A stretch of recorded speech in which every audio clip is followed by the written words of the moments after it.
اعوذ باللہ من الشیطان الرجیم بسم اللہ الرحمن الرحیم۔ سورہ ہود ہماری جو ہے وہ چل رہی تھی اور اس میں ہم قصہ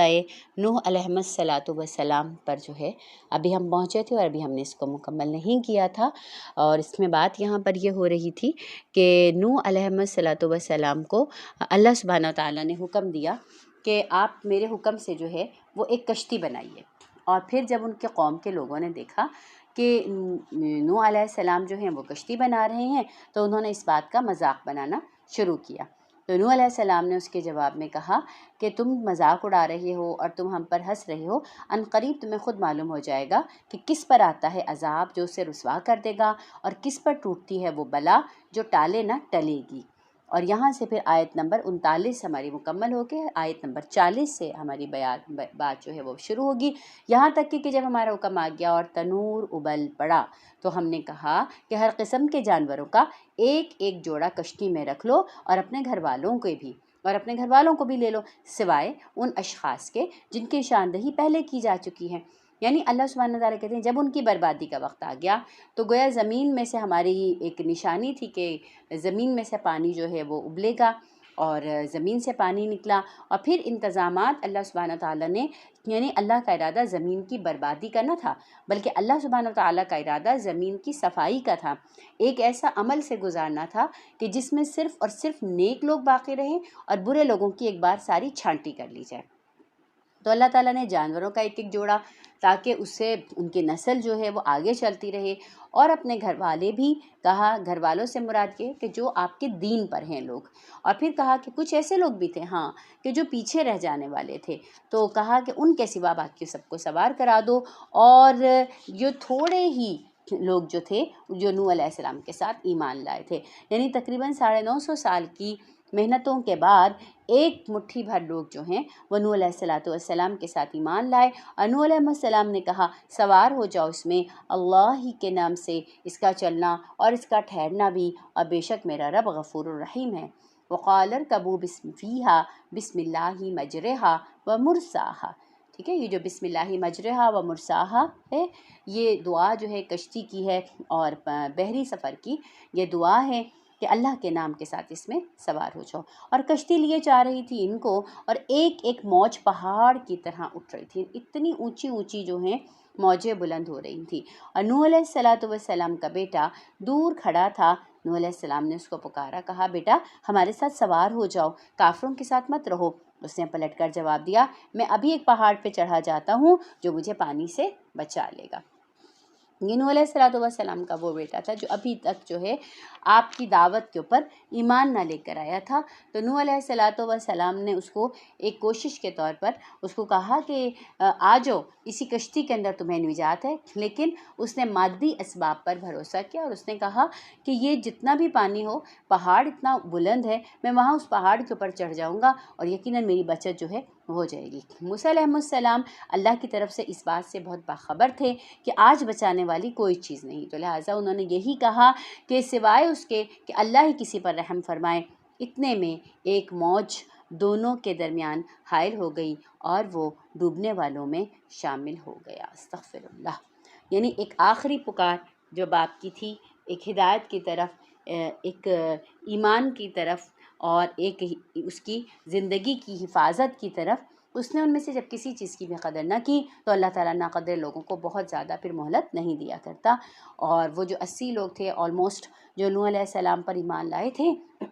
وہی کشتی کے اندر رہے، اور کشتی پار لگ گئی، اور پھر اب اللہ کا جو مشیت تھی اللہ کی، اور طوفان جو تھا اس کے مکمل ہونے کا وقت آ گیا، تو اللہ نے کہا اے زمین اپنا پانی نگل جا، اور اے آسمان رک جا، اور چنانچہ پانی زمین میں بیٹھ گیا، فیصلہ چکا دیا گیا، کشتی جودی پہاڑ پر ٹک گئی، اور کہہ دیا گیا کہ دور ہوئی ظالموں کی قوم، یعنی کہ اس قوم کا فیصلہ جو ہے وہ چکا دیا گیا۔ زمین اللہ کی مخلوق، آسمان اللہ کی مخلوق، پانی برسے اللہ کے حکم سے اور پانی رک جائے اللہ کے حکم سے، اور یہی ہوا۔ اور پھر اس کے بعد جن لوگوں کو جو ہے جنہوں نے اللہ کا انکار کیا تھا تو ان کا فیصلہ جو ہے وہ ہو گیا، اور نوح نے اپنے رب کو پکارا اور کہا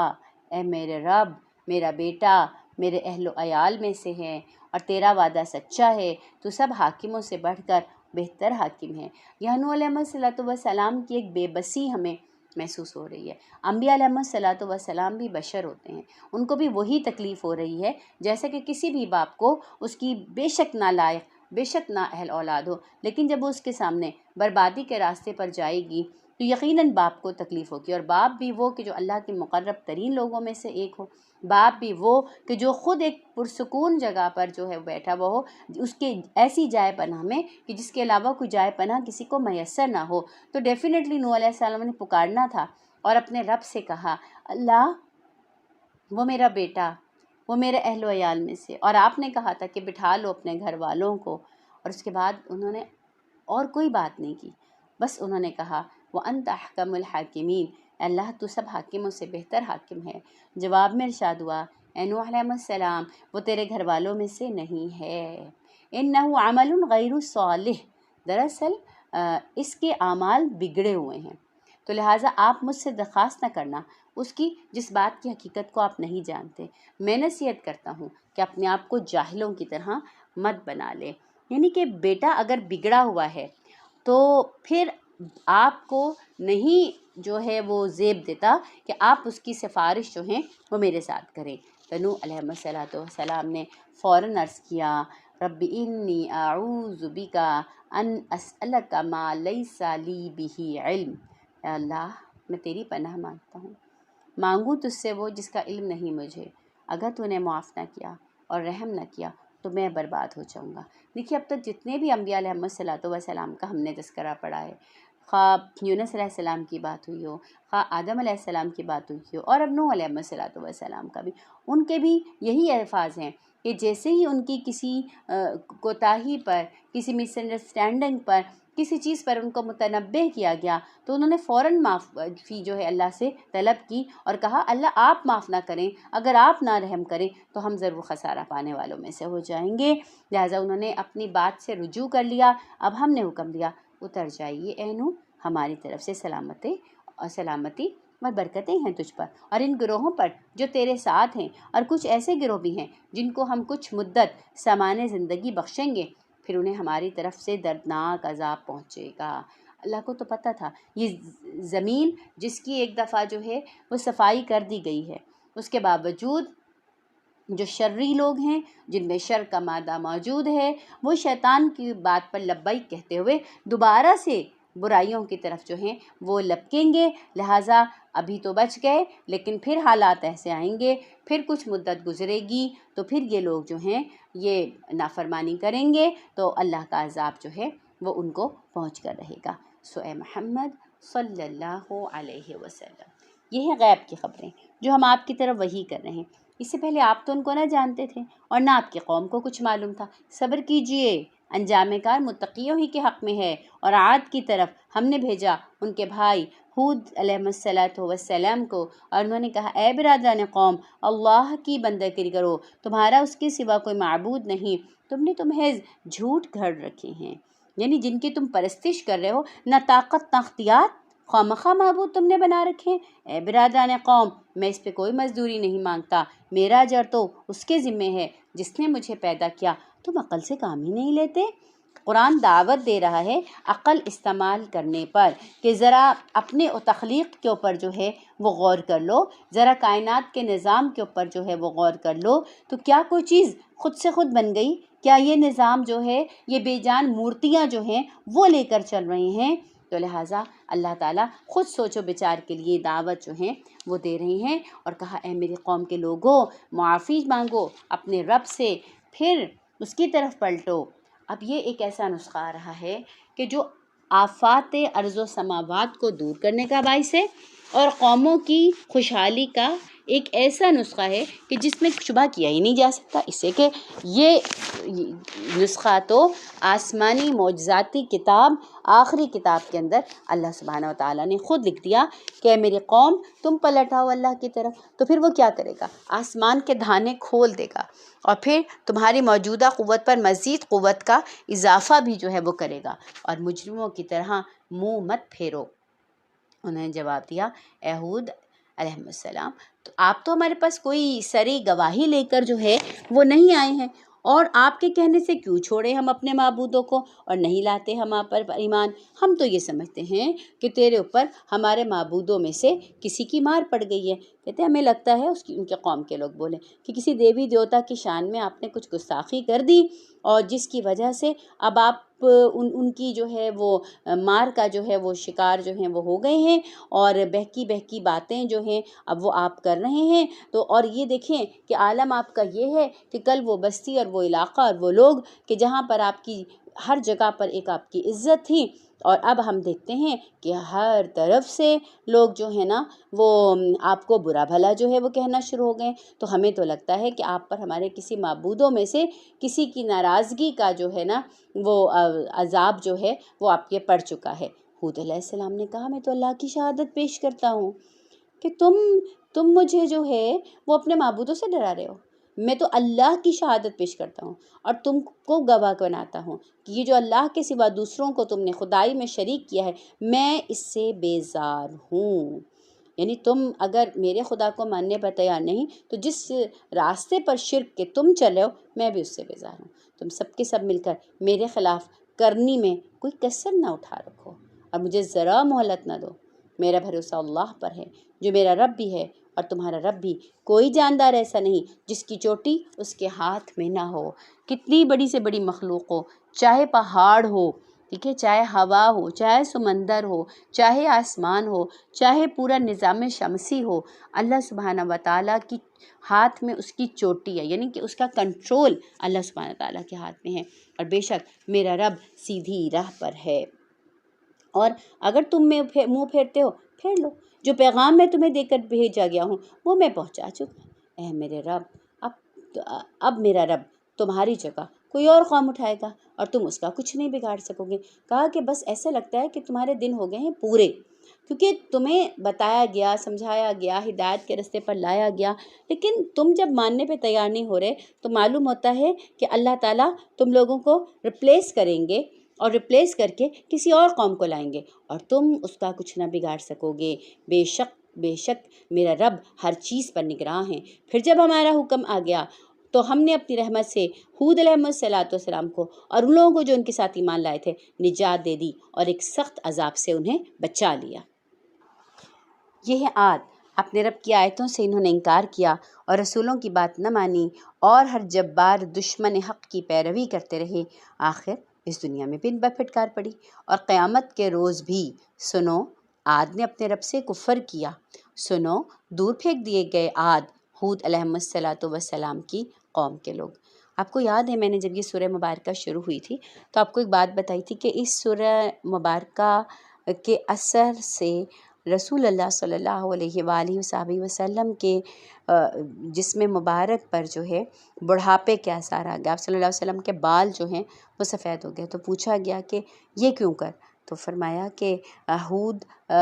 سورہ ہود اور اس کی جو مضامین کی جو اور صورتیں ہیں انہوں نے ان کے سخت مضامین کی وجہ سے جو ہے میں بوڑھا ہو گیا ہوں۔ آج مجھے اپنے آپ سے یہ سوال کرنا ہے اور آپ اپنے آپ سے سوال کیجئے کہ کیا یہ سورہ مبارکہ ہمارے دل پر بھی اسی طرح اثر کر رہی ہے؟ کیا ہمیں بھی یہ اسی طرح ہلا کے مار رہی ہے؟ یہ قصے کہانیاں نہیں ہیں، یہ قرآن کے وہ واقعات ہیں سچے کہ جو اللہ سبحانہ و تعالیٰ نے نبی محمد مصطفیٰ صلی اللہ علیہ وسلم کو اس لیے بتائے ہیں کہ تاکہ امت محمدیہ صلی اللہ علیہ وسلم اور قیامت تک کے آنے والے لوگ ان سے ہدایت جو ہے وہ حاصل کریں۔ تو ان کو کہانیاں سمجھ کے، ان کو قصے سمجھ کے، ان کو عذاب رسیدہ بستیاں سمجھ کے کہ یہ تو ان کا قصہ تھا، یہ تو ان کا حال تھا، خدا آج بھی وہی ہے، اس کی سنت آج بھی وہی ہے، نبی کی تعلیمات آج بھی موجود ہیں، اور جو قوم اور جو امت اپنے نبی کی بتائی ہوئی باتوں کو اور اللہ سبحانہ و تعالیٰ کی کتاب میں آئے ہوئے احکامات کو نظر انداز کرتی ہے تو کیا خیال ہے اللہ سبحانہ و تعالیٰ جو ہے اس قوم کو بخشے گا؟ ہرگز نہیں۔ اللہ کی سنت جو ہے وہ کبھی تبدیل نہیں ہوتی، لہٰذا اس کو کانوں سے نہیں سنیے، اس کو دل سے اپنے سنیے اور خود سوچئے کہ کیا یہ تکبر، یہ سرکشی ہمارے اندر تو موجود نہیں ہے؟ کیا یہ لاپرواہی ہمارے اندر تو موجود نہیں ہے؟ کیا ہمیں نہیں ایسا لگ رہا کہ یہ تو اوروں کی باتیں ہیں، یہ تو اوروں کے معاملات ہیں؟ ان کے زمانے میں بھی ان کے آگے پیچھے کی بستیوں کی جو لوگ تھے وہ عذاب کا شکار ہوئے، لیکن اس کے باوجود پھر انہوں نے جو ہے وہی کرتوت جو ہے سر انجام دیے، تو پھر کیا ہوا؟ کیا اللہ کا عذاب جو ہے وہ دور ہو جاتا ہے؟ نہیں، اللہ کا عذاب صرف ایک مہلت جو ہے ان کو دیتا ہے، اور جب مہلت پوری ہو جاتی ہے تو پھر کوئی چیز جو ہے اللہ کے عذاب سے بچانے والی نہیں ہوتی۔ یہاں تک کہ ہم نے دیکھا کہ نوح علیہ السلام اپنے بیٹے کے لیے بھی اگر گزارش کر رہی ہیں تو اللہ سبحانہ و تعالیٰ نے وہ مہلت پوری ہونے پر ان کی سفارش ان کے بیٹے کے حق میں بھی قبول نہیں کی۔ اور سمود کی طرف ہم نے ان کے بھائی صالح علیہ السلام کو بھیجا۔ انہوں نے کہا میرے قوم کے لوگوں، اللہ کی بندگی کرو، اس کے سوا کوئی معبود نہیں ہے، وہی ہے جس نے تم کو زمین سے پیدا کیا اور یہاں تم کو بسایا، لہٰذا تم اس سے معافی چاہو، اس کی طرف پلٹ آؤ، یقیناً میرا رب قریب ہے اور وہ دعاؤں کا جواب دینے والا ہے۔ ان ربی قریب قریب مجیب، یہ کچھ قرآن کے الفاظ ایسے ہیں کہ لگتا ہے کہ بس انہیں تو ہمیں اپنی زبان کے اوپر ہی رکھ لینا چاہیے کہ ان ربی قریب مجیب۔ کیا مطلب؟ کہ وہ میرا رب جو ہے وہ میرے بہت پاس ہے اور وہ میری دعاؤں کا جواب دینے والا ہے۔ تو جب آپ اس ایمان کے ساتھ اور اس یقین کے ساتھ دعا کریں گے تو یقین جانیے کہ آپ کے جو مسئلے ہوں گے، آپ کے جو پریشانیاں ہوں گی، جس کو آپ نے رب العالمین کے سامنے پیش کیا ہوگا، رب العالمین اس کے حل بھی آپ کو ایسے سجھائیں گے کہ آپ کو معلوم ہوگا کہ جیسے آپ اپنے کسی بہت ہی ہمدرد دوست کے ساتھ جو بہت عقل والا ہو، آپ جا کر بیٹھیں اور اس کے سامنے اپنا حال دل کہیں تو وہ آپ کو آپ کے مسائل کا سلوشن جو ہے نا وہ سجیسٹ کرتا ہے۔ لیکن بدقسمتی ہماری کہ ہم نہ رب کو قریب سمجھتے ہیں اور نہ مجیب سمجھتے ہیں۔ لوگ سیشنز لینے جاتے ہیں سیکیٹرسٹ کے پاس، لیکن اللہ سبحانہ و تعالیٰ جو ہر وقت ہماری جانب جو ہیں وہ متوجہ ہیں، تو بہت ساری ہماری جو ذہنی بیماریاں ہیں اس کی بڑی وجہ یہ ہوتی ہے کہ ہمیں سننے والا کان نہیں ملتا۔ اگر اللہ سمیع بصیر ہے اور ہم اپنی چھوٹے چھوٹے مسائل اور پریشانیاں پورے ایمان اور یقین کے ساتھ اللہ کے سامنے رکھنا شروع کر دیں تو یقین جانیے کہ پھر اللہ تعالیٰ اس کے جواب بھی دیں گے، اور وہ جواب ہمیں سجھائی بھی دیں گے اور ہمیں محسوس بھی ہوگا کہ واقعتاً اللہ تعالیٰ اس کے ہمیں جواب دے رہے ہیں۔ بہرحال جی، تو صالح علیہ السلام کی قوم کیا بولی؟ انہوں نے کہا صالح علیہ السلام، اس سے پہلے تو ہمارے درمیان ایسا شخص تھا جس سے بڑی توقعات وابستہ تھی۔ ظاہر ہے کہ انبیاء علیہ السلام جو ہیں وہ شروع سے ہی اپنے معاشرے میں، اپنے علاقے کے لوگوں میں ایک خاص ایک ایسی ہستی ہوتے ہیں کہ جن کی صلاحیتیں جو ہیں اور قابلیتیں جو ہیں وہ لوگوں سے سوا ہوتی ہیں، لوگوں سے بڑی توقعات وابستہ کر لیتے ہیں۔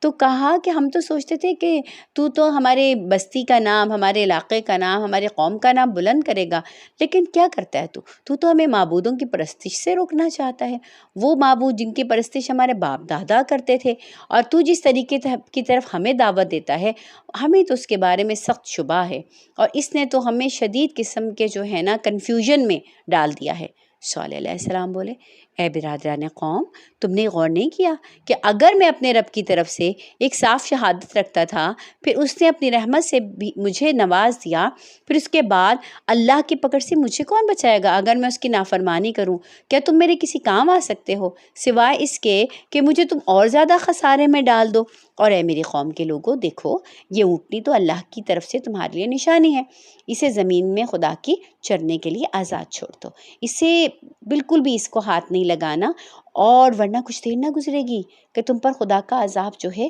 وہ آ جائے گا۔ یہ ان کی قوم کا فرمائشی معجزہ تھا جو صالح علیہ السلام نے اللہ سے دعا کر کے وہ اونٹنی جو ہے وہ ان کو لا کر دی، لیکن پھر معجزاتی اونٹنی تھی تو اس لیے حکم یہ تھا کہ بھائی اس کو کسی قسم کا نقصان جو ہے وہ نہیں پہنچنا چاہیے۔ مگر یہ کیا کہ وہ لوگ جو نفس پرستی پر لگے ہوئے تھے، انہوں نے پہلے اپنے نفس کی سرکشی کی وجہ سے ایسا محیر العقل جو ہے وہ معجزہ مانگا جو ان کے گمان میں تھا کہ نہیں ملے گا۔ بہرحال جب مل گیا تو پھر اس کے بعد وہ اونٹنی جو ہے وہ اتنی زبردست تھی کہ وہ ان کے سارے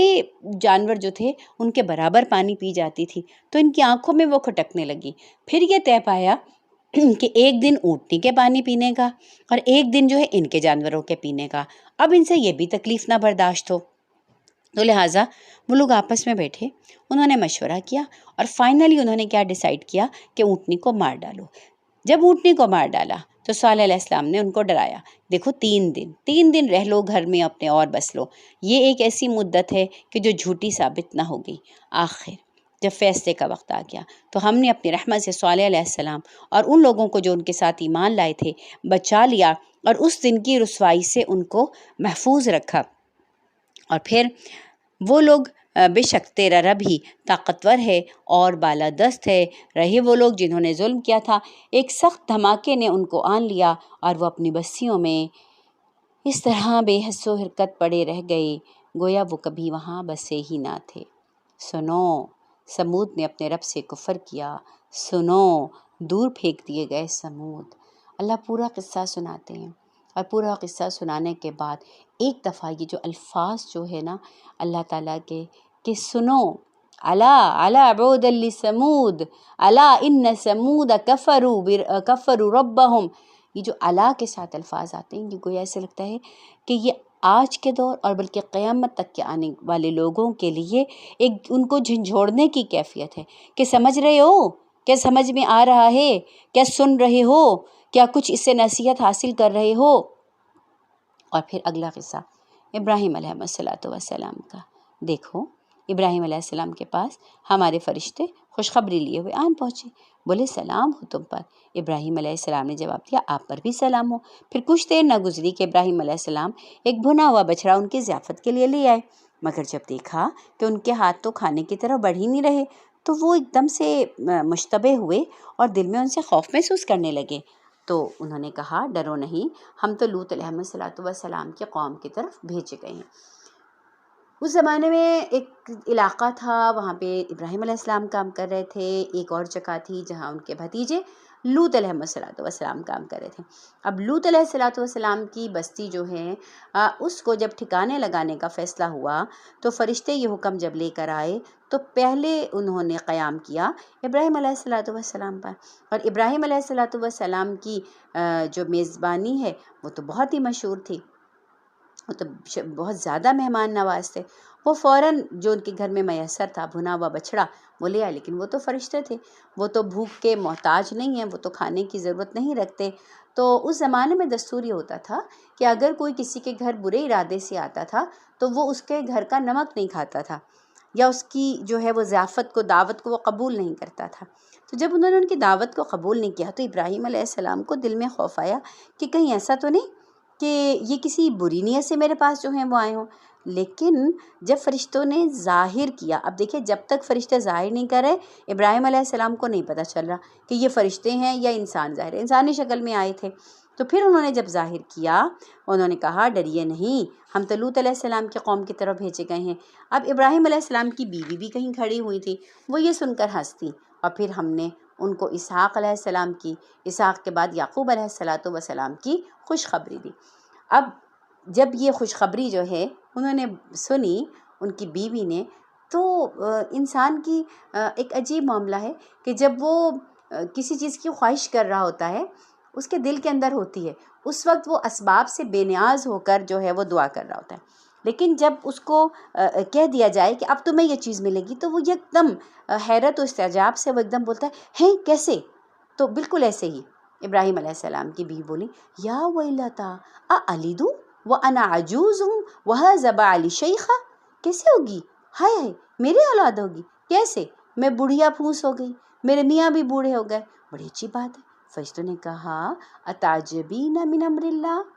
اللہ کے حکم پہ تعجب کرتی ہو؟ اے ابراہیم کے گھر والو، تم لوگوں پر تو اللہ کی رحمت ہے، اس کی برکتیں ہیں، اور اللہ نہایت ہی قابل تعریف اور بہت ہی شان والا ہے۔ پھر جب ابراہیم علیہ السلام کی گھبراہٹ دور ہوئی اور اولاد کی خوشخبری سے ان کا دل خوش ہوا تو انہوں نے قوم لوط کے معاملے میں ہم سے جھگڑا کرنا شروع کر دیا۔ در حقیقت ابراہیم علیہ السلام بہت ہی حلیم اور نرم دل آدمی تھے اور ہر حال میں ہماری جانب رجوع کرتے تھے۔ آخرکار ہمارے فرشتوں نے ان سے کہا ابراہیم باز آ جائیے، اور رب کا حکم جو ہے وہ ہو چکا ہے، اور اب ان لوگوں پر وہ عذاب آ کے رہے گا جو کسی کے پھیرے سے نہیں پھر سکتا۔ یعنی ان کی جتنی بھی لمٹس تھیں وہ مکمل ہو گئی۔ اب آپ کی سفارش بھی ان کے حق میں قبول نہیں ہوگی۔ اب جو عذاب اللہ نے ان کا مقدر کر دیا ہے وہ عذاب کی سزا تو ان کو چکھنی پڑے گی۔ اور جب ہمارے فرشتے لوط علیہ السلام کے پاس پہنچے تو وہ ان کی آمد سے بڑے گھبرائے اور ان کا دل تنگ ہوا اور بولے آج تو بڑی مصیبت کا دن ہے۔ دراصل یہ نوجوان لڑکوں کی شکل میں جو ہیں، خوبصورت لڑکوں کی شکل میں یہ فرشتے ان کے پاس پہنچے، اور لوط علیہ السلام کو کھٹکا ہوا کہ میری قوم تو ویسے ہی ایک ایسی برائی کے اندر مبتلا ہے کہ جس میں مرد مردوں سے لذت حاصل کرتے ہیں، تو آج یہ اجنبی خوبصورت لڑکوں کو دیکھ کر تو پوری قوم میری طرف دوڑی چلی آئے گی۔ تو وہ بڑے ہی جو ہے نا اپسیٹ ہوئے، اور پھر ان مہمانوں کا آنا تھا کہ وہی ہوا جس کا خطرہ تھا کہ لوگ بے اختیار ان کے گھر کی طرف دوڑ پڑے۔ دراصل وہ ایسی ہی بدکاریوں کے عادی تھے۔ لوط علیہ السلام نے ان سے کہا بھائیوں، یہ بیٹیاں موجود ہیں، یہ پاکیزہ تر ہیں، یعنی ان کا فطرت کے طریقے پر آؤ، اس کی طرف مت آؤ کہ جو ایک خلاف فطرت طریقہ ہے۔ جو خواتین ہیں، بیٹیاں ہیں، یعنی نبی اپنے قوم کے معاملے میں جو ہے وہ باپ کی مانند ہوتا ہے۔ تو کہا یہ جو میری قوم کی بیٹیاں ہیں یہ تمہاری خواہش پوری کرنے کے لیے ہیں نا، یہ پاکیزہ طریقہ بھی ہے۔ خدا کو خوف کرو، کچھ خدا کا خوف کرو، میرے مہمانوں کے معاملے میں مجھے ذلیل نہ کرو۔ کیا تم میں کوئی بھلا آدمی نہیں ہے؟ الیس منکم رجل رشید۔ یہاں معلوم ہوتا ہے کہ کس قدر بے بس ہو گئے سیدنا لوط علیہ السلام کہ وہ ان کی منت کر رہے ہیں کہ دیکھو یہ میرے مہمان ہیں، اور خدا کے واسطے تم ان کے سامنے تو مجھے رسوا نہ کرو، اور تم میں کوئی تو بھلا آدمی ہو جو میری بات سن لے۔ انہوں نے جواب دیا تجھے معلوم ہے تیری بیٹیوں میں ہمارا کوئی حصہ نہیں ہے، یعنی ہم حرام کھانے کے اور برائیاں کرنے کے اتنے عادی ہو چکے ہیں کہ ہمیں جو اللہ نے جائز اور حلال راستہ رکھا ہے ہمیں اس میں کوئی انٹرسٹ نہیں ہے، اور یہ بھی تو جانتا ہے کہ ہم چاہتے کیا ہیں۔ لوط علیہ السلام نے کہا لو ان لی بکم قوہ او آوی الی رکن شدید، کاش میرے پاس طاقت ہوتی اتنی کہ میں تمہیں سیدھا کر دیتا، یا کوئی مضبوط سہارا ہوتا کہ جہاں میں پناہ لے لیتا۔ جب فرشتوں نے دیکھا کہ لوط علیہ السلام بالکل ہی ایک بے بس ہو گئے ہیں، اور ایک ایسی بے بسی کی کیفیت میں وہ اپنے اللہ سے شکوہ کنا ہیں، تو فرشتوں نے اس سے کہا اے لوط انا رسول ربک، ارے آپ ڈرتے کاہے کو ہیں؟ اے لوط ہم تو رب کے بھیجے ہوئے فرشتے ہیں، یہ نہیں بگاڑ سکیں گے، بس کچھ رات رہیں، اپنے اہل و عیال کو لیجئے اور نکل جائیے۔ دیکھیں تم میں سے کوئی شخص پلٹ کے مت دیکھے، مگر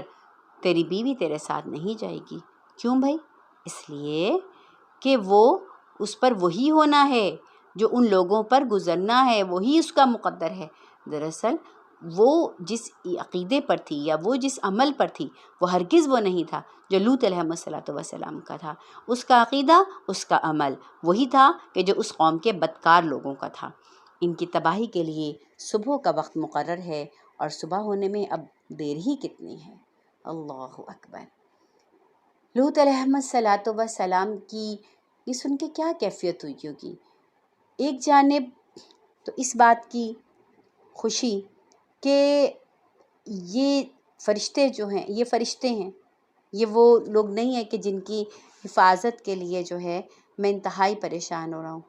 دوسری جانب اپنی قوم کی تباہی کی خبر، تیسری جانب قوم کی تباہی کے ساتھ ساتھ اپنی گھر والی کی تباہی اور بربادی کی خبر، تو ایک عجیب سی جو ہے معلوم ہوتا ہے کہ کیفیت ہوگی لوط علیہ السلام کی۔ تو لہٰذا فرشتوں نے کہا مڑ مڑ کے مت دیکھیے گا،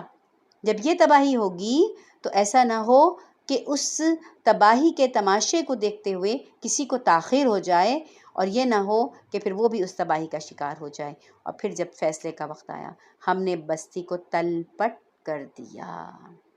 یعنی اٹھائی جبریل علیہ السلام نے اپنے ایک پر کے زور پر، اور اس کو اوپر لے کر گئے اور وہاں سے اس کو نیچے پھینک دیا۔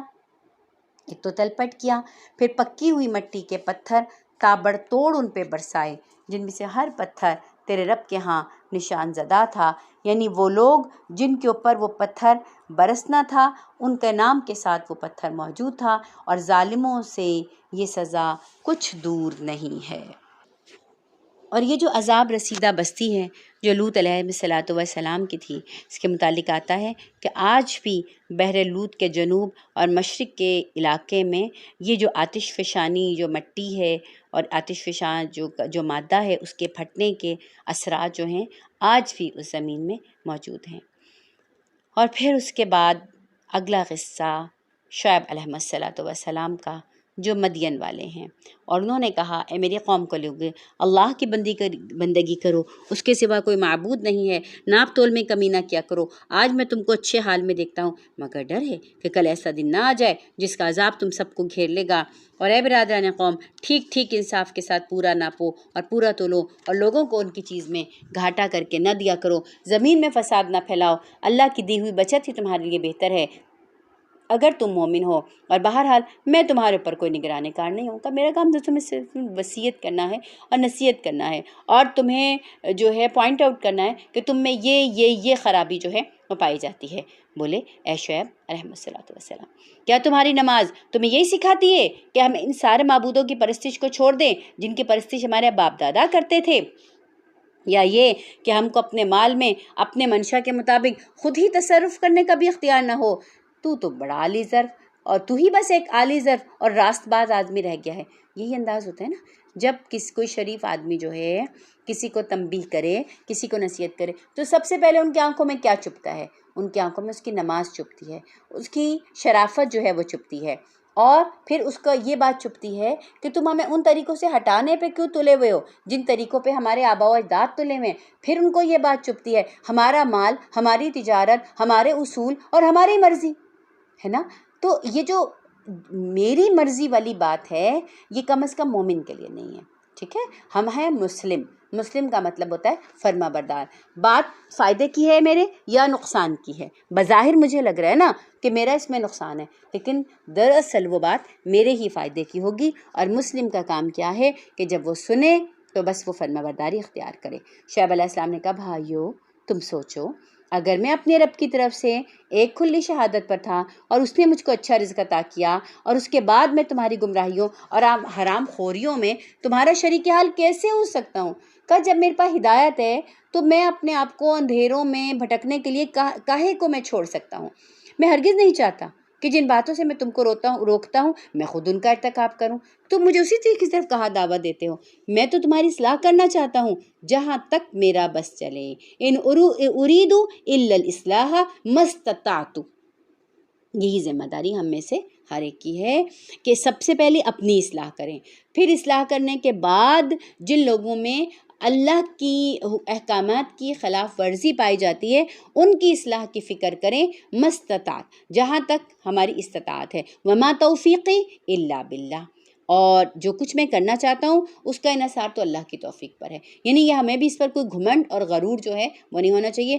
جو بھی کوئی کرے گا بھلائی اور خیر کا کام اور اچھا کام یہ بھی اللہ ہی کی توفیق پر مبنی ہے، اسی پر بھروسہ کیا، اور ہر معاملے میں اسی کی طرف رجوع کرتا ہوں۔ اے برادران قوم، میرے خلاف تمہاری ہٹ دھرمی کہیں یہ نوبت نہ پہنچا دے کہ آخر کار تم پر آئے وہی عذاب جو آیا نوح علیہ السلام، ہود علیہ السلام اور صالح علیہ السلام کی قوم پر، اور لوط علیہ السلام کی قوم تو ابھی تم سے کچھ زیادہ دور بھی نہیں ہے۔ دیکھو وَاسْتَغْفِرُوا رَبَّكُمْ ثُمَّ تُوبُوا إِلَيْهِ، معافی مانگو، پلٹ آؤ، بے شک میرا رب رحیم ہے اور اپنی مخلوق سے محبت رکھتا ہے۔ کہا یہ جو اتنی قوموں کے نام لے دیے میں نے تمہارے آگے، جو تم سے ابھی کچھ عرصہ کچھ زمانہ پہلے ہی تم سے یہ قومیں جو ہیں وہ جا کر گزری ہیں، تو یہ سمجھو کہ اللہ سبحانہ وتعالیٰ کے احکامات کی کتنی شدید خلاف ورزی کی ہوگی ان لوگوں نے کہ جو اللہ نے اپنا عذاب جو ہے وہ ان کے اوپر نازل کیا۔ اور اللہ تو ایسا نہیں ہے کہ جو تمہیں عذاب جو ہے وہ دینا چاہے، در حقیقت میرا اللہ تو اپنی جو ہے وہ مخلوق سے جو ہے وہ بہت زیادہ محبت جو ہے وہ کرتا ہے۔ بالکل ویسے ہی مثال ہے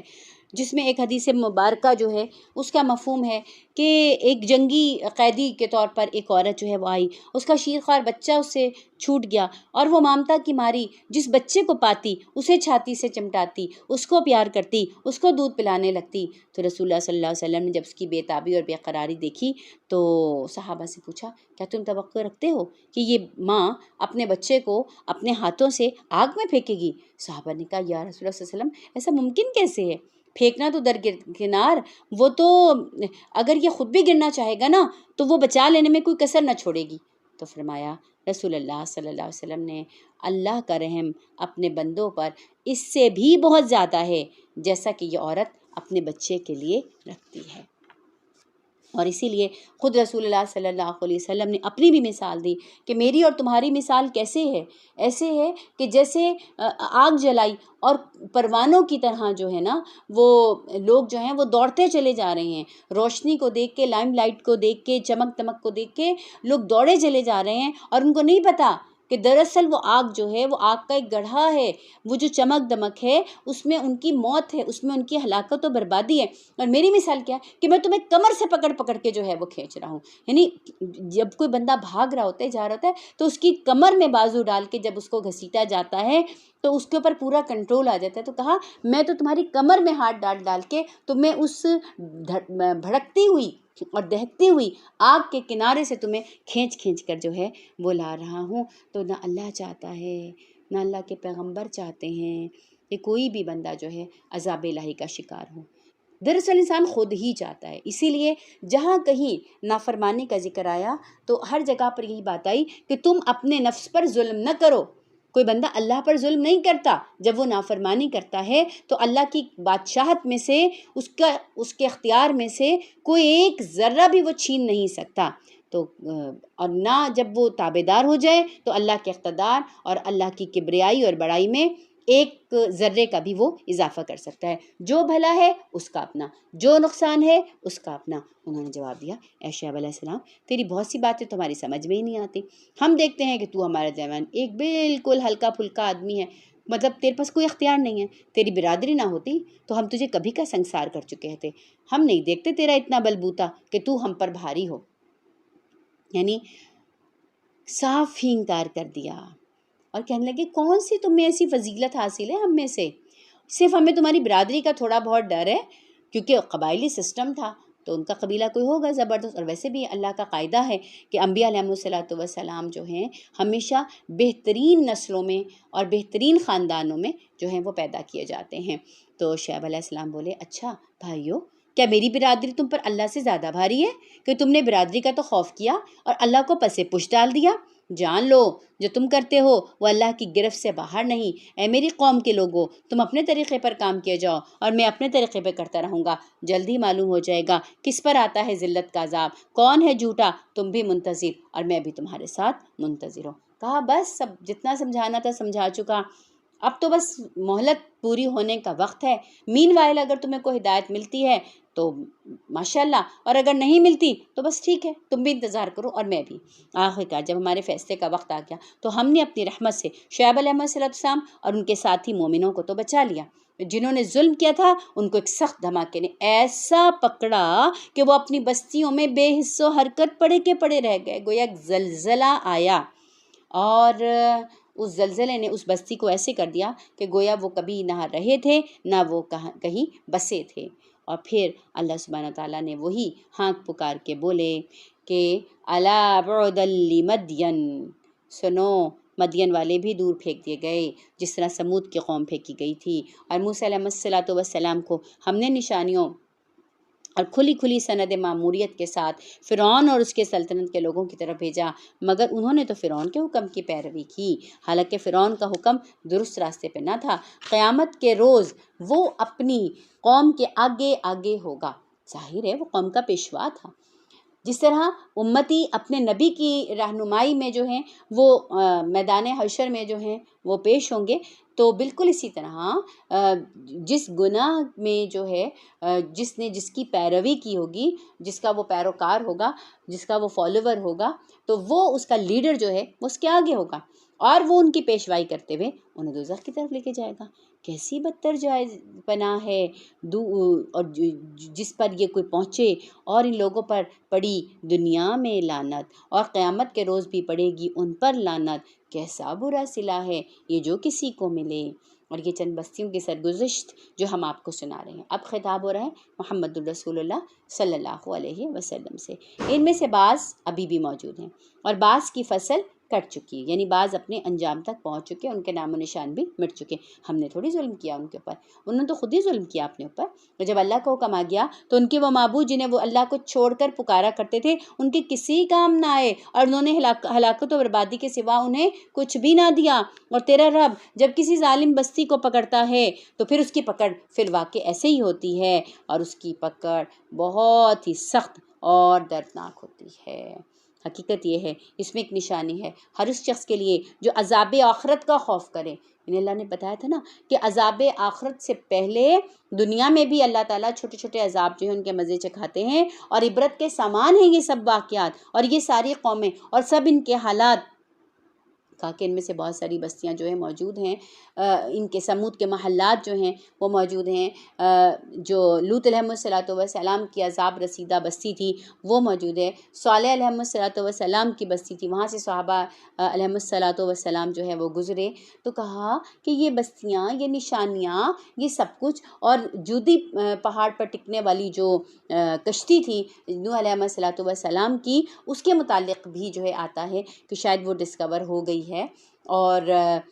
پوری دنیا میں اس بات کا ریکارڈ موجود ہے کہ ایک زبردست طوفان دنیا میں آیا تھا کہ جس نے پوری آبادی کو جو ہے وہ ایک طرح سے ختم کر دیا تھا۔ تو گویا تو چیزیں سائنٹیفکلی بھی پروو ہیں، اور قرآن تو بہرحال ہمارے لیے ویسے ہی حتمی بات قرآن ہی کی ہے۔ تو کہا کہ ایک دن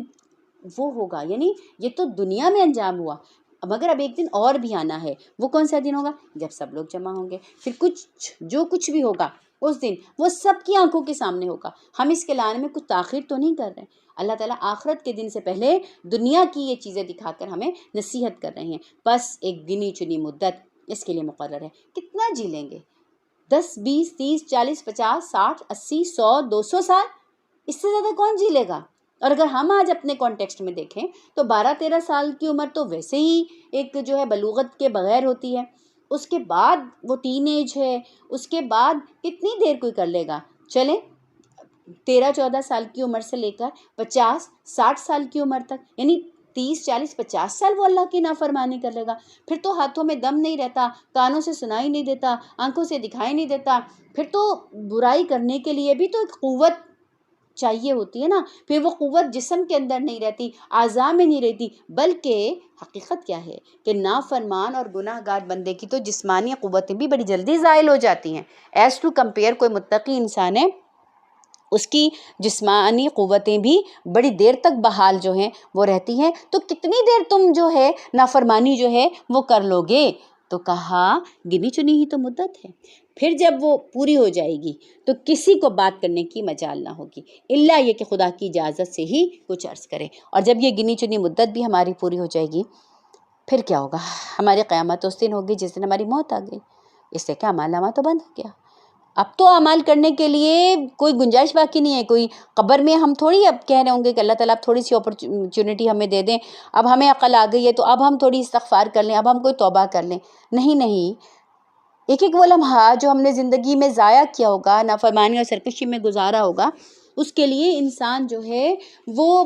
ہاتھ مل رہا ہوگا اور وہ افسوس جو ہے وہ کر رہا ہوگا۔ پھر کہا کہ پھر جب وہ دن آئے گا کچھ لوگ ہوں گے بدبخت اور کچھ لوگ ہوں گے نیک بخت۔ اللہ ہمیں نیک بختوں میں شامل کیجیے گا، اللہ ہمارے والدین کو نیک بختوں میں شامل کیجیے گا، اللہ ہمارے ازواج کو اور ہماری اولاد کو نیک بختوں میں شامل کیجیے گا، اللہ ہمارے بہن بھائیوں اور ہمارے پیاروں اور ہمیں جن سے محبت ہے، اللہ ان سب کو بدبختوں سے نکال کر اللہ نیک بختوں کے اندر شامل کیجیے گا۔ جو ہوں گے بدبخت وہ دوزخ میں جائیں گے جہاں گرمی اور پیاس کی شدت سے وہ ہانپیں گے اور پھنکارے ماریں گے، اور اس حالت میں وہ ہمیشہ رہیں گے جب تک کہ زمین و آسمان جو ہیں وہ قائم ہیں، یعنی ہمیشگی دوام حاصل ہے ان کو، الا یہ کہ تیرا رب کچھ اور چاہے۔ بے شک تیرا رب پورا اختیار رکھتا ہے، جو چاہے کرے۔ اور جو لوگ نیک نکلیں گے وہ جنت میں جائیں گے، وہ ہمیشہ رہیں گے جب تک کہ زمین و آسمان قائم ہے، الا یہ کہ تیرا رب کچھ اور چاہے۔ ایسی بخشش ان کو ملے گی جس کا سلسلہ کبھی منقطع نہ ہوگا۔ سو اے نبی صلی اللہ علیہ وسلم، تو ان معبودوں کی طرف سے کسی شک میں نہ رہے جن کی یہ عبادت کرتے ہیں، یہ تو لکیر کے فقیر بنے ہوئے ہیں، یہ تو پوجا پاٹ کیے جا رہے ہیں جس طرح ان کے باپ دادے کیا کرتے تھے، اور ہم ان کا بھرپور حصہ ان کو دے کے رہیں گے بغیر اس کے کہ اس میں کچھ کمی کسر ہو۔ ہم اس سے پہلے موسیٰ علیہ السلام کو کتاب دے چکے جن کے بارے میں پہلے اختلاف کیا گیا تھا، جس طرح آج اس کتاب میں کیا جا رہا ہے جو آپ کو دی گئی ہے۔ اگر تیرے رب کی طرف سے ایک بات پہلے نہ طے کر دی گئی ہوتی تو ان اختلافات کرنے والوں کے درمیان کبھی کا فیصلہ چکا دیا ہوتا۔ واقعہ یہ ہے کہ لوگ اس کی طرف سے شک اور خلجان میں پڑے ہوئے ہیں۔ یہ بھی واقعہ ہے کہ تیرا رب اعمال کا پورا پورا بدلہ دے کر رہے گا، وہ ان کی حرکتوں سے باخبر ہے۔ سو اے محمد صلی اللہ علیہ وسلم، تم اور تمہارے وہ ساتھی جو کفر اور بغاوت سے ایمان اور اطاعت کی طرف پلٹ آئے ہیں، ٹھیک ٹھیک راہ راست پر ثابت قدم رہو جیسا کہ تمہیں حکم دیا گیا ہے، ٹھیک ہے؟ اب اگر آ گئے ہو تو پھر اس راستے کی طرف پلٹ کے بھی نہیں دیکھو، وہ جو بروں کا راستہ ہے، وہ جو بروں کی مثال ہے، اور بندگی کی حد سے تجاوز نہ کرو۔ جو کچھ تم کر رہے ہو تمہارا رب اس پر نگاہ جو ہے وہ رکھتا ہے۔ بندگی کی حد کیا ہے؟ جو محمد الرسول اللہ صلی اللہ علیہ وسلم نے ہمیں سکھائی۔ تو صحابی آئے، انہوں نے کہا اللہ کے رسول صلی اللہ علیہ وسلم کا تو مقام بہت بلند ہے، تو ہم ایسے کرتے ہیں، ہم ہمیشہ روزے سے رہیں گے۔ ایک نے کہا میں کبھی نکاح نہیں کروں گا، اور ایک نے کہا میں ہمیشہ نوافل جو ہے وہ ادا کیا کروں گا۔ کہا کہ نہیں، میں تم سے زیادہ اللہ سے محبت کرنے والا اور اللہ سے ڈرنے والا ہوں، لیکن میں روزہ رکھتا بھی ہوں اور میں چھوڑتا بھی ہوں۔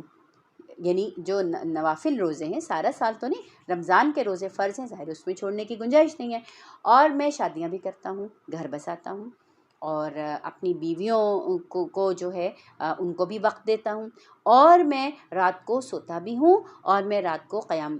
بھی کرتا ہوں۔ یعنی کہ یہ ایک متوازن طریقہ ہے کہ جس کو جو ہمیں ملے گا خود کس سے؟ رسول اللہ صلی اللہ علیہ وسلم سے۔ اور ان ظالموں کی طرف مت جھکنا، ورنہ جہنم کی لپٹ میں آ جاؤ گے، اور تمہیں کوئی ایسا ولی اور سرپرست نہ ملے گا جو تمہیں خدا سے بچا سکے، اور کہیں سے تم کو مدد نہ پہنچے گی۔ دیکھو نماز قائم کرو دن کے دونوں سروں پر اور کچھ رات گزرنے پر۔ اب دیکھیں بات کہاں سے شروع ہوئی تھی کہ جو کفر اور بغاوت کے رستے سے نکل کر ایمان اور اطاعت کی طرف جو ہے وہ آ گئے ہیں، اب ان کو احکامات دیے جا رہے ہیں کہ ایک بات تو یہ کہ بندگی کی حد سے تجاوز نہیں کرو، دوسری بات جو وہ یہ ہے کہ ذہن میں رکھو جو کچھ تمہارے اعمال ہیں اللہ ان کو دیکھ رہا ہے، تیسری بات یہ کہ ظالموں کی طرف جو ہے بالکل بھی اپنا رجحان جو ہے وہ نہیں رکھنا، اگلی بات یہ کہ نماز قائم کرو۔ نماز کیا ہے کہ نماز جو ہے وہ یاد دہانی ہے ہمیں، اور اللہ سبحانہ و تعالیٰ کے سامنے ہماری پیشی ہے کہ جس میں ہمیں ہر کچھ دیر کے بعد دن میں 5 ٹائمز ہمیں یاد دہانی کرائی جاتی ہے کہ تمہارا اپنا کچھ بھی نہیں ہے، تم جس کے غلام ہو اس کی پکار ہوئی، لبیک کہو اور اس کے سامنے پیش ہو جاؤ۔ در حقیقت نیکیاں برائیوں کو دور کر دیتی ہیں۔ ان الحسنات یذہبن السیئات، کہ جو بھول ہو جاتی ہے، جو خطائیں اور گناہ ہم سے ہو جاتی ہیں تو پھر یہ نیکیاں جو ہیں ان کو دور کر دیں گی۔ یہ ایک یاد دہانی ہے ان لوگوں کے لیے جو خدا کو یاد رکھنے والے ہیں اور صبر کر۔ اللہ نیکی کرنے والوں کا اجر کبھی ضائع نہیں کرتا۔ پھر کیوں نہ ان قوموں میں سے جو تم سے پہلے گزری ایسے اہل خیر موجود رہے جو لوگوں کو زمین میں فساد برپا کرنے سے روکتے، ایسے لوگ نکلے بھی تو بہت کم جن کو ہم نے ان قوموں میں سے بچا لیا، ورنہ ظالم لوگ تو انہی مزوں کے پیچھے پڑے رہے جن کی فراوانی ان کو دے دی گئی تھی، وہ مجرم بن کر رہے۔ تیرا رب ایسا نہیں کہ بستیوں کو ناحق تباہ کر دے جبکہ اس کے باشندے اصلاح کرنے والے ہوں۔ اللہ اپنا قاعدہ جو ہیں وہ بتا رہے ہیں کہ کسی بستی پر اجتماعی عذاب نہیں آتا، کب تک؟ جب تک کہ اس میں اصلاح کرنے والے لوگ جو ہیں، مصلح جو ہیں وہ موجود رہیں۔ اللہ تعالیٰ کسی بستی کو تباہ نہیں رہتا، تو گویا اصلاح کرنے والے لوگ جو ہیں اپنی استطاعت کے مطابق جو ہیں امر بالمعروف و نہی عن المنکر کا فریضہ ادا کرنے والے لوگ جو ہیں، یہ وہ جو ہیں ایک قوت ہیں کہ جس کی وجہ سے اللہ سبحانہ تعالیٰ نے زمین کی دنیا پر عذاب کو جو ہے وہ روکا ہے۔ بے شک اگر تیرا رب چاہتا تو تمام انسانوں کو ایک گروہ بنا دیتا، مگر اب تو وہ مختلف طریقوں پر ہی چلتے رہیں گے، اور بے راہ رویوں سے صرف وہ لوگ بچیں گے جن پر تیرے رب کی رحمت ہے، اور اللہ تعالیٰ نے اسی آزادی اور انتخاب کے اختیار ہی کے لیے تو انہیں پیدا کیا تھا۔ یعنی اگر کھینچ کے زبردستی ڈرا کے دھمکا کے لے کے جانا ہوتا تو پھر انسان کی پیدائش کا تو مقصد ہی کچھ نہیں تھا۔ انسان کو ارادہ دیا گیا خیر کا بھی اور شر کا بھی، اور تیرے رب کی وہ بات پوری ہو گئی کہ جو اس نے کہی تھی کہ لَأَمْلَأَنَّ جَهَنَّمَ مِنَ الْجِنَّةِ وَالنَّاسِ أَجْمَعِينَ، میں جہنم کو جن اور انسانوں سے بھر دوں گا۔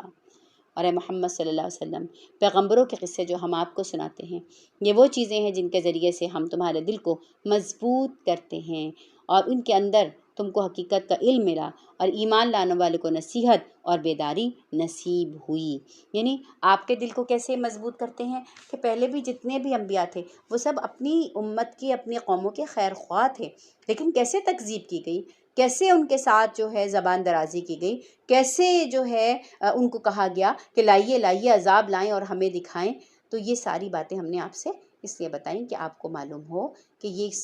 خالی آپ کے ساتھ نہیں ہو رہا، بلکہ اس سے پہلے بھی لوگوں کا یہی طریقہ رہا۔ اب وہ لوگ جو ایمان نہیں لاتے ان سے کہہ دو کہ تم اپنے طریقے پہ کام کرو، ہم اپنے طریقے پہ کرتے ہیں، انجام کار کے منتظر رہو تم بھی، وانتظروا انا منتظرون، اور ہم بھی منتظر ہیں۔ آسمان و زمین میں جو چھپا ہے سب اللہ کے قبضہ قدرت میں ہے، اور سارے معاملات اللہ ہی کی طرف جو ہیں وہ رجوع کیے جانے ہیں۔ سو اے نبی صلی اللہ علیہ وسلم، بندگی کیجئے اور بھروسہ کیجئے، جو کچھ تم لوگ کر رہے ہو تمہارا رب اس سے بے خبر نہیں ہے۔ گویا یہاں پر سمجھایا جا رہا ہے کہ اے نبی صلی اللہ علیہ وسلم، جو بھی کشمکش جو ہے اس وقت چل رہی ہے اسلام کی، تو اللہ سبحانہ وتعالیٰ اس سے بے خبر بالکل بھی نہیں ہے۔ یہ کوئی اندھیر نگری اور چوپٹ راجہ والی بات جو ہے وہ نہیں ہے، بلکہ جو بھی اصلاح کی کوشش کر رہے ہیں وہ یقین رکھیں ان کی محنتیں ضائع نہیں ہوں گی، اور جو بھی فسادی لوگ ہیں وہ بھی یہ نہ سمجھیں کہ جو ظلم و ستم کی رات ہے وہ کبھی اس کی سحر ہی نہیں ہوگی، ایسا نہیں ہے۔ اصلاح کا کام جو ہے یہی کامیاب ہوگا، اور اللہ غافل نہیں ہے جو کچھ کر رہے ہیں۔ انہی آیات کی روشنی میں ہم اللہ تعالیٰ سے دعا کرتے ہیں کہ اللہ اہل فلسطین اور اہل غزہ، جن کو لوگوں نے کمزور سمجھ کے دبانے کی کوشش کی ہے،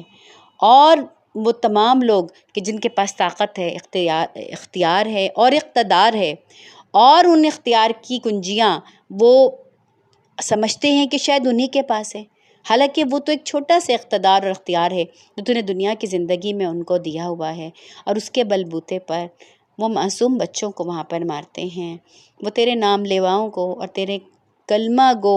جو بچے ہیں، بچیاں ہیں، خواتین ہیں، بزرگ ہیں، ان پر ظلم و ستم کے پہاڑ توڑتے ہیں۔ اللہ وہ جس عالم میں جی رہے ہیں اہل غزہ، اللہ آپ سے تو کچھ بھی بات پوشیدہ نہیں ہے۔ اللہ جو قحط کا عالم ہے، جو خوراک کی کمی کا عالم ہے، اور سب سے بڑھ کر جو پوری امت کی ایک بے حسی کا عالم ہے، اللہ آپ ہر بات سے باخبر ہے۔ اور یہ جو کچھ ہو رہا ہے ہمارا ایمان ہے، ہمارا یقین ہے، ہم ایمان رکھتے ہیں الا ان نصر اللہ قریب، کہ آپ کی مدد کچھ دور نہیں ہے، آپ کی مدد تو بہت قریب ہے میرے اللہ۔ آپ اہل غزہ، اہل کشمیر اور جہاں جہاں بھی مسلمان